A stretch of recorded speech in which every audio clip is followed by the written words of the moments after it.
Yeah. You want to see trade by trade on Serupta? Is that what you want to see? I think you're just mad. Look, I'm not saying I didn't get lucky. But let me show you the trade by trade on Serupta since you seem to be mad. I don't know why you're mad. It's just trading. Just trading, dude.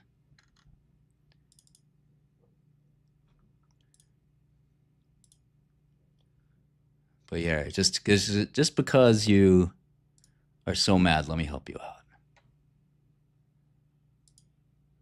Really give you a sense for how a fucking master does it, all right? You little shit stain. Indian shit stain is what you are.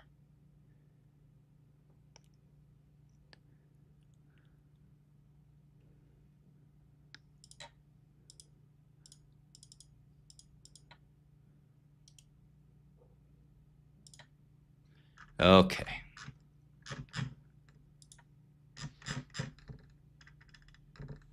Here.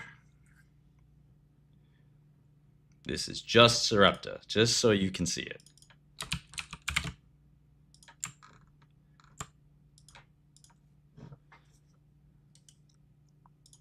First time I ever traded Sarepta, I opened the account on 4/8. Okay? First trade. Actually, I could just paste this.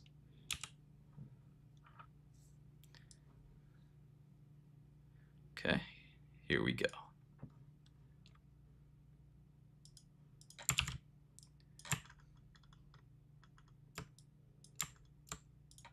So first trade was on 4/8. Remember, the account was opened on like 4/1. And I think it was like one of my first trades. So I bought 5 shares. 5! At 41.22. All right, just so you understand how much that is. That's $206 on a $30,000 portfolio. Okay? This is like a teaser position. That is a 69 basis point position. Okay? Well, I'm down on quantum, and I'm okay to be down on quantum. It's not that big a deal. My portfolio's up 30. Do I wish I was, long quantum? I'd be up 100%? Sure, but, no hedge fund in the world thinks that they can be right on every fucking trade. And, like I said, I don't just double down. I buy momentum, too. But now you want me to switch? Do you want me to stop showing you Serupta? You keep switching. Right? You keep switching. You gotta slow down. I have to own you one piece at a time. Okay? A week later, I doubled my position at 31.64. Wow. Huge double down. Oh my god. I must be in such a crazy size, right? Oh my god, how could I possibly have this much size? At this point, I have 10 shares, okay? The market price is 31. I have a 1% position. How risky, how crazy, how diabolical. This guy's swinging for the fences. A whole 1% position. Whoa, he's doubling down like crazy. What a maniac. He's totally not prudent. Okay. You can double down. I mean, that's not something that people don't do. Warren Buffett doubles down. It's not like impossible to double down. Tiger doubled down. You wouldn't know this because you worked at Sheffield Asset Management, some fucking microcap hedge fund. But you can double down in investing. It's not, I don't know who taught you, but it is possible to do. You don't have to only, you can maybe her dollar cost average. You can buy something slowly. It's not one way to trade. There's lots of different ways to trade. A lot of value investors who like to bottom fish like this. It's normal. Teddy, I asked the stream if they wanted a 5K portfolio, 30K, 200K, or million. And the stream picked 30K. So that's what I did. I already showed you the attribution, you dumb fuck. You Indian idiot. This is why you don't work on Wall Street and you work in Bangalore. I already showed you the attribution. But now you want to trade by trade. So I'm showing you trade by trade. You're too stupid to even have this conversation. So Sarepta is extremely volatile. Bought another lot here. Okay, now up to 30 shares. Now it's a real position. I'm at 4%. Okay, 4% of my portfolio. 4%.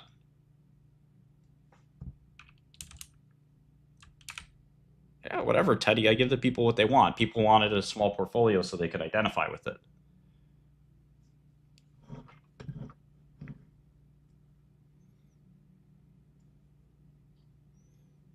Okay, next day, again, I bought more Sarepta. This is called building a position, something Sheffield has never had to do because it doesn't have any fucking capital under management. You've never worked at $1 billion fund. You never had to build a position over time. So here now I have 40 shares. So the most size so far I had in Serupta was 4%. The most so far. I mean, I'm not done yet, but the most I had was 4%.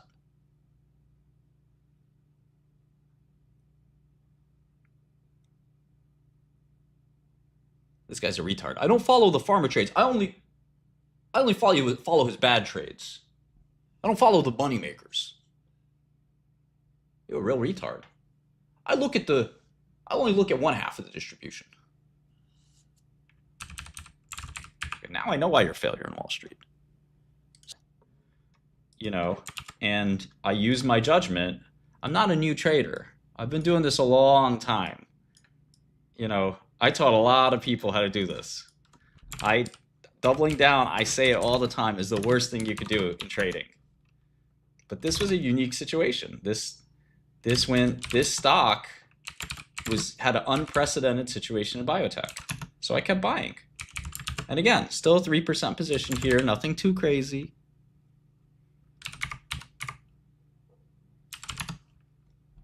Now I go ham. The stock, this is kind of interesting. I think this is around the time they said that, what happened on 6.3? Something happened that made me go buy a ton. So now I have 100. I'm at a 9.65% position. I always say don't buy more than that. That's a lot. 10% position. So that's a significant position. Until now, I've been patient, careful. But now I'm starting to go ham because the stock is having this unprecedented situation. There's a crisis. Well, look, it's one of these things where you have to decide, are you going to stick with it or are you going to capitulate? And most of the time, you capitulate. But for me, I understand the situation. I knew that's my edge. I knew that a little bit more pain would be worth it, and I was right. So let's see. So now I'm at 140. The position has dropped, right? I only have 7% now. I never crossed 10%. Notice that. Never crossed 10% yet. I will in a second. But so far, still haven't crossed 10%. Just patiently buying. Nothing wrong with that. If you really have conviction. I think I'm buying at 2 times earnings. I'm brave or stupid, depending on what the outcome is going to be. Okay, bought even more stock, same day. Let's see, make sure I have the numbers right here. Is that 200? Yeah. At 200 shares, massive position now. 11% position. Going, not all in, but pretty big. Pretty big. Now, the company has a lot of cash. The company's got a lot of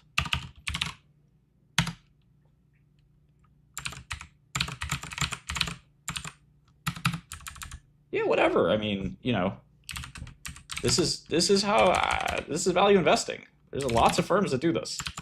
I didn't invent this. So now I have a 12% position, buying as it drops. I mean, I'm not the first guy to buy a stock as it's dropped, and it won't be the last. It's not that unique. Okay, so I've been taking pain, taking pain, taking pain. Where are my sales? Oh, this is, hold on. I'm trying to find my sales, but it's only showing me my buys.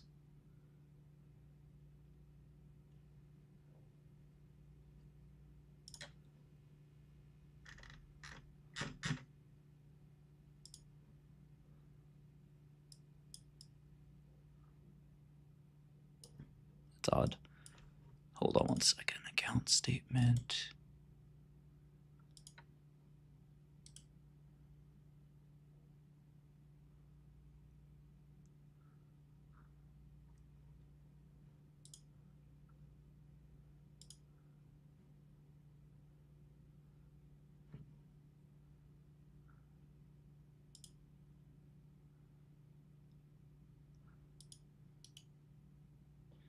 View trades, more info. Move to group, view trades. I see trades. Trade time. It's not showing me what I'd like to see.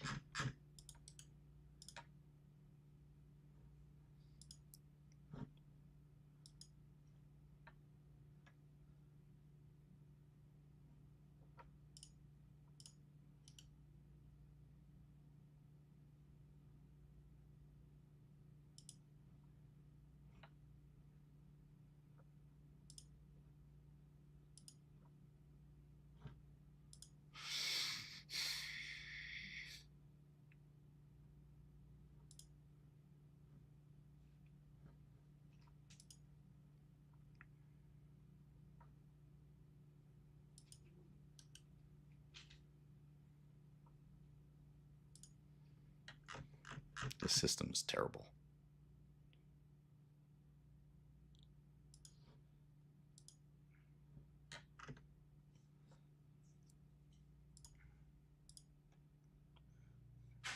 Sheffield Asset Management.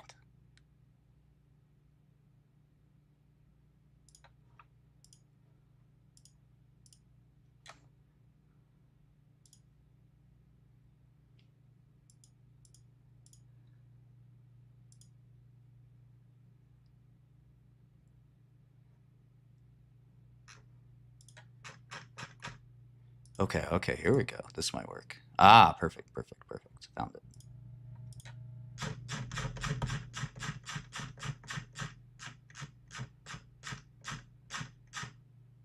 Here we go. Aha! Now, I'd like to sort this twice, by date and by... Well, let me see if I can do this way. Sarepta. Ah, it doesn't let me. Let me try it like this.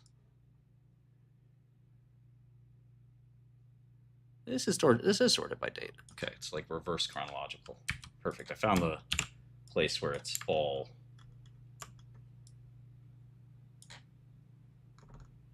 written down. Okay. So 5, 5, 5, 10, 10, 10. 100 was... Where's 100? 513 by 100. Where's that? It said by 10. 513, 56, 57. This is so weird. It's doing like, it gave me like a lot thing or something. Let me redo this. 4, 2. That's like my first day. 61. What? Is it doing it like it might have done a tax lot. Let's just start over.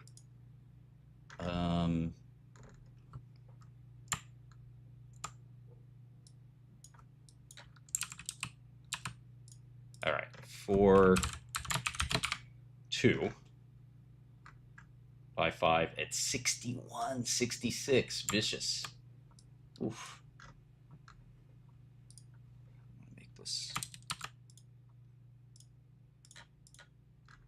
Okay, 61, 66, 61, 67.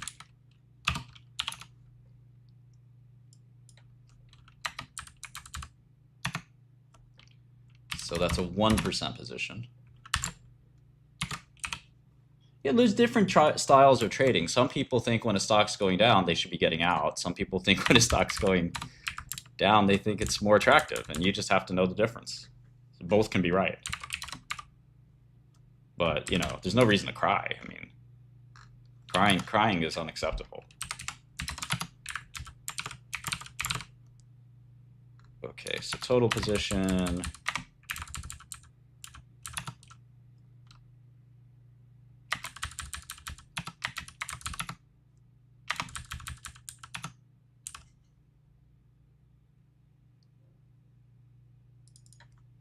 Yeah, I mean, I think the reason most people get scared or nervous about buying and doubling down, and it's a pretty good, I mean, it's a good framework and a good rubric, is that you're probably wrong on the stock. Like, if you were constantly buying over and over again, it is generally a new mistake, because people who do that, they're usually just like desperately trying to be right, and they're not actually thinking about the chance that their investment is impaired. And that doesn't mean that every time you do that, that's what you're doing. It's like saying, oh, every time I cross the street, I'm risking getting run over. And the one time you got run over, it's, you shouldn't have crossed the street. You know, it's really not, you can't causally follow. I mean, but in general, I do think the people that double down arbitrarily, it is almost always a big mistake. And I've said that many times here.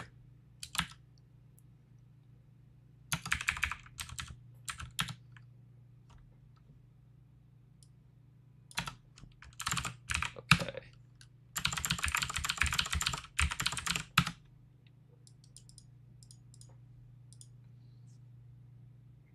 Yeah, don't get married to the stock. Don't double down. I mean, doubling down is basically, if you just eliminated doubling down from 90%, just eliminated doubling down from 90% of investors, it would greatly increase their P&L. But again, you have to know when to hold them and when to fold them. It's an old song. It's not always, you know, there's no real rule in the market. Some people feel like that's a rule, but again, certain traders have different perspectives. You know, that Warren Buffett would say the exact opposite. And arguably, he's the greatest investor of all time. So, all right. So here's a 17% position. So pretty huge position, a little outlandish even. And then we have another, that, you know, that's basically was going to be my Custard's last stand. And, you know, we had a huge drop in there a month later. And I decided to buy another bunch of stock. So let's see how that looked.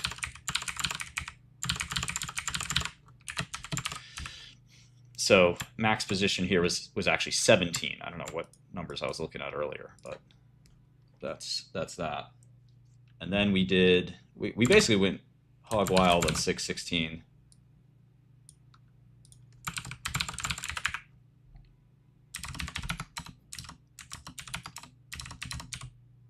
And we traded it. So we bought and sold and bought and sold. And we ended up, let's see where we ended up.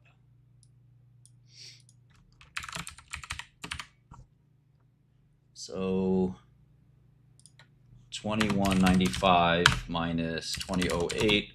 I'm just going to put this as P&L on the side. 2194 minus 2008. Another, so we added a couple percent there in P&L by trading it. And then 218525 minus 20.3. So here was just an extra almost 2% in P&L from the trades, but I'm just gonna put down the net activity of that day was just 100 shares. So I bought 4 lots and sold 3. And then here's the crazy one. Well, actually, this isn't crazy. On 6/27, I got out of everything.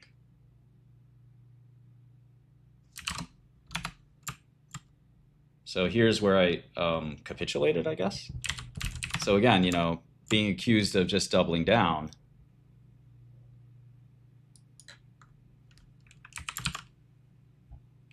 No, it didn't get cut in half. My average at this point is, again, I don't think you can do math very well.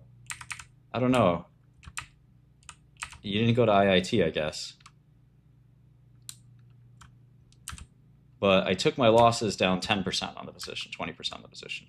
So in fact, I did exactly what you're criticizing me of not doing. I got out. And my average at the time, before I sold everything, was, it's not hard to calculate this.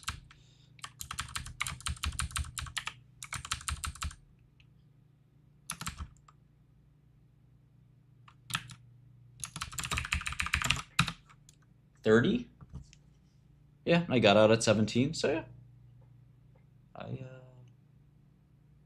I definitely got hosed. Is that right?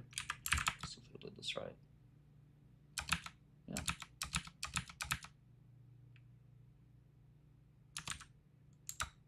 So on 6/27, I'm out of the stock completely. I start building the position back up basically the next day, back to a long, and then I wish I had held it, because just a few days later, what happened? Just a few days later, the stock doubled. So I bought a 6% position back. A little annoying, because 2 weeks later, the stock doubles. Goes from 17. And remember, I did clip a little bit here, so my losses were not that atrocious. Let's see what they were. 240 equals sum this minus this times 240. Okay, so pretty big loss, $3,211. That's roughly 10% of the portfolio. But taking out the trading gains is roughly 9% of the portfolio. You know, for attribution, you know, it's certainly, for your worst mistake, that's not too bad, losing 9% of your money. Okay, so here, though, I make this amazing trade where I basically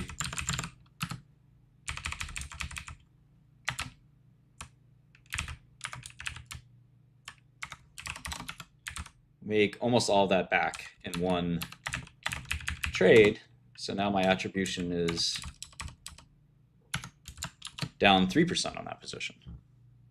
So the worst I ever lost for my account was 9%, which, you know, is certainly not good, but just a weeks later, it'd only be 3%. And now I kept buying. So I sold it at 28.85 just by some miracle. I'm sure you guys remember that conference call. And I was just like, all right, I'll sell. And then, you know, that was good luck, but I would have bad luck again because I bought it and then didn't sell again. And now you can see, you only want to see the losses. I know. I wish I could just give you loss porn, but unfortunately, sometimes I do make money. And now again, I basically rebuilt the position.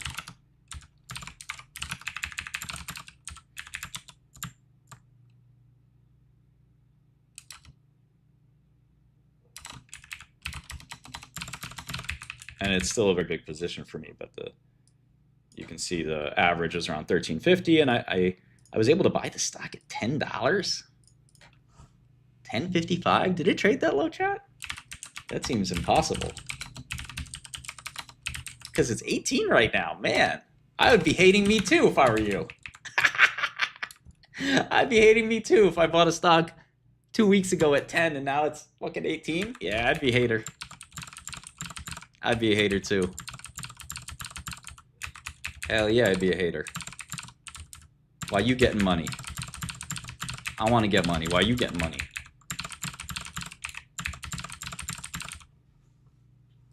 Yeah, I'd be a hater too, baby.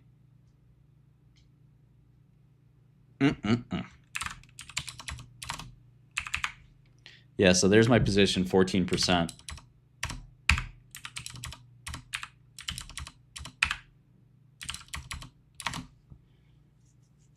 So I have a 14% position. I still like the stock, but honestly, doing this analysis, I might have to trim some, man. It's at 18. Right? I got it at 10.55. Sorry, you didn't get it at 10.55, dog. The biggest position I had ever was 17%. Admittedly, it's concentrated. It's concentrated.